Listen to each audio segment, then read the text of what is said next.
If you have an iPod with a color screen, it supports photos, meaning you can copy pictures from your computer to your iPod and then display those photos on the iPod screen to share with friends. Or with the right accessory cable, you can connect your iPod to a TV and share a slideshow of your photos directly from the iPod. So let's take a look at how to sync photos from a Windows machine to your iPod. If you're on a Mac, you can check out the previous movie. I have my iPod Nano attached to my PC, and with it selected, I'm going to go to the Photos tab. And all I have to do here is check Sync Photos From, and then select where I want the photos to come from. Now you can only sync your photos to one location on your PC, so it does matter where you store the photos you want to copy to your iPod. You can choose your Pictures folder, which you can get to if you go to your Start menu, Pictures, and in here you can see I have 3 folders of images from my trips to the Hoover Dam, Taiwan, and Australia.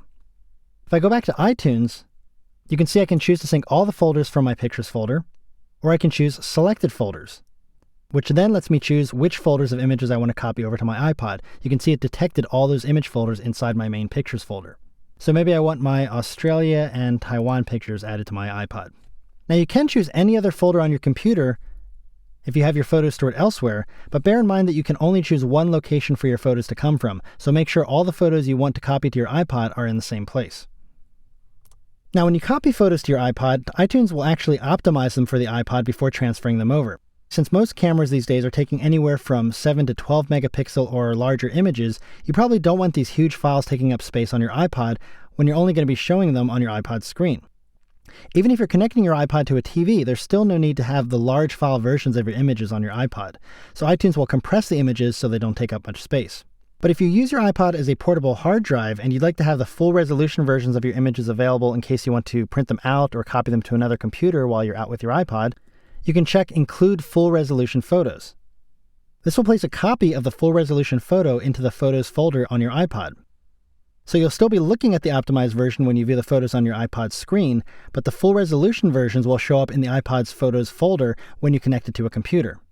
Just make sure that you have Enable Disk Use checked under the Summary tab. And if you recall from earlier, when you have that checked, that mounts your iPod as a separate external drive, which you can then copy files to and from. So basically that's it. I click Apply. You can see my photos are being optimized for my iPod Nano. Once they've been optimized, the files will be copied over to the Nano. Once I see that iPod sync is complete and I can eject before disconnecting, I will do that. I'll click the eject button in the source pane. And here on my iPod, I can now navigate to and view the photos I just copied over.